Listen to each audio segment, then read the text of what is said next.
Hey, John. So I've been thinking about the conversation that we had last night, and if I understood you correctly, you know someone that has a couple $100,000 that they want to lend, and they are under the impression that they can get 12% interest if they lend it to a flipper. So I was thinking about that, and I was thinking why it didn't sit right with me, because today you could get a hard money loan from an established company. Like I have a relationship with a couple hard money lenders, and you could borrow at 10%. So for me, I'm not going to borrow 12% with an individual, not only because of the interest rate, but because I already have a relationship established with a company. I'm familiar with them. They're familiar with me. It's fast, it's easy, and everything else. So there's no real benefit for me to go elsewhere. Now, if the person you're talking about has somebody that said that they would be willing to pay 12% interest, something doesn't make any sense. Something doesn't make sense. Like, if they're not established and experienced, then that risk goes up like tremendously. So who's ever borrowing the money doesn't know what they're doing, and the risk factor goes up, because I imagine a person that would be lending the money is going to have the same safety checks in place. I mean, they're going to have to get an appraisal on the property and make sure the value is there. They're going to have title insurance run to make sure that it's actually legit. They're going to have a lawyer involved, homeowners insurance, flood insurance, that's required. You're not going to want to lend any money without having those things in place, because you put yourself at a disadvantage. So anyway, that was the one thing. 12% is really not realistic in this environment when you could borrow 10% elsewhere. So then, how much could somebody make if they were going to be lending and it was an individual? I would say 8%.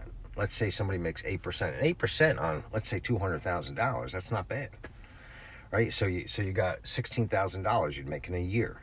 The problem with that, and I'm not a naysayer, I'm going someplace good with this. The problem with that is that if you only lend for a year or less, you're going to be hit with the capital gains tax of 35%. 35% is a big pill to swallow. 35% off of $16,000. So that's one downside of it. So the $16,000 is really going to be what? That's going to be 40. So you make $12,000 at the end of the year, which is 6% you'd be making on the money. Doesn't sound that good now, right? Especially if you got like stocks that are paying, some high dividend stocks are paying almost 6%. So probably make more sense to do that.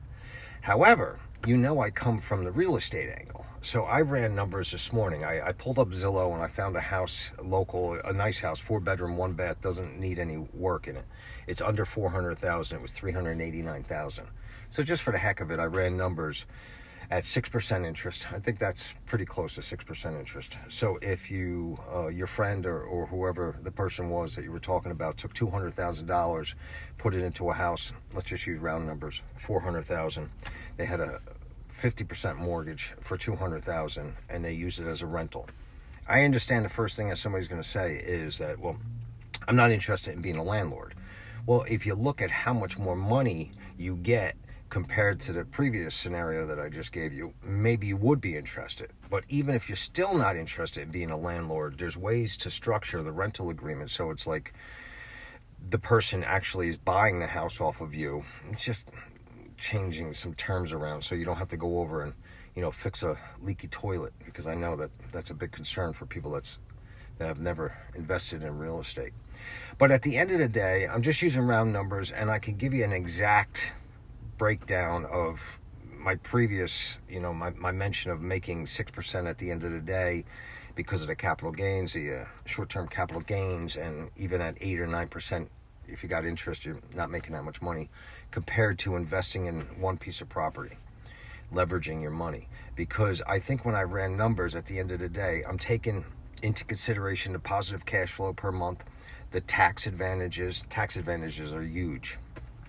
The pay down of the underlying mortgage, and even really, really modest appreciation in today's market. We used to have double-digit appreciation.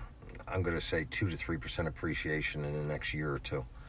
And even in that scenario, using some conservative numbers, you're still looking at like 11 or 12% return. So it's so much better.